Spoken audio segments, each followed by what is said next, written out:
Welcome back to the channel. Just a quick video. I don't understand what is going on within gaming like altogether, because stuff like this is happening so often, whether it's delays, things being held back, like certain modes and stuff. Exactly what has happened with Halo Infinite.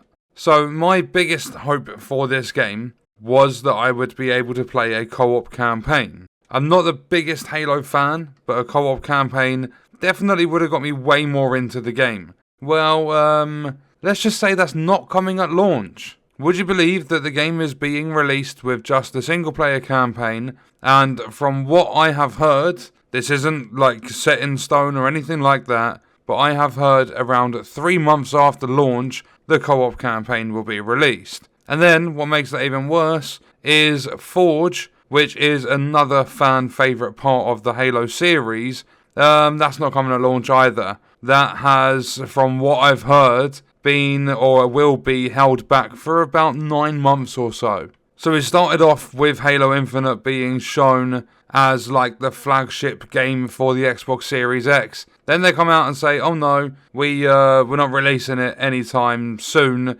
We're going to delay it for about a year. And then after an entire year of a delay, they are going to release it without two of the most looked forward to features of the game. A co-op campaign and Forge not being in the game at launch. And I understand it's Game Pass and all that sort of stuff, but that's neither here nor there. They're doing their multiplayer free. There's a lot of different stuff involving Halo Infinite, but the fact that they just releasing it later on, when it comes out as a brand new game, I'm obviously going to play the story, but there is a big chance that I won't go back and play it in co-op just because I would have already experienced it. I want to experience it for the first time playing in co-op, and I'm pretty sure a lot of you do too. So absolutely no idea what's going on. Like a similar thing actually happened with Watch Dogs Legion. I know pretty much nobody cares about that game anymore, or didn't even they weren't bothered with the game at all from the start.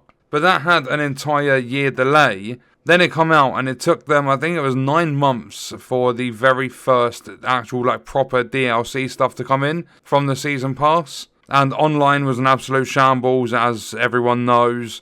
It's just buggy, there's not a lot to do. They didn't even have groups available to be made properly. Your missions basically couldn't be done in private at the start. Not only that, cross-generation wasn't available. So I actually had to sit there for almost 3 hours to reset up my Xbox One so that I could play with my friends when it come out, because I was the only one with a Series X at the time. So that was an absolute mess. Just wasted so much time, and all of the motivation to play the game and all of the excitement and everything just flew out the window. And now with Halo Infinite, they're releasing the game, and I don't think it's live service at all. I'm not entirely sure. I don't think it is live service. I think it's supposed to be a full product, but now it's going to have to be pretty much converted to live service, because they're taking a decent chunk of the game away and releasing it at a later date, and that's the typical sort of gameplay side of a live service. They will release 80% of the game or something like that, and the rest of it comes at a later date. That's exactly what's happening here with Halo, and co-op campaign and Forge not being in there from the start. That is not good news at all. It really, really isn't good news. But what I'm going to do is leave the video there. Let me know your thoughts and stuff about it in the comments, and I'll see you in the next one. I hope you guys enjoyed it.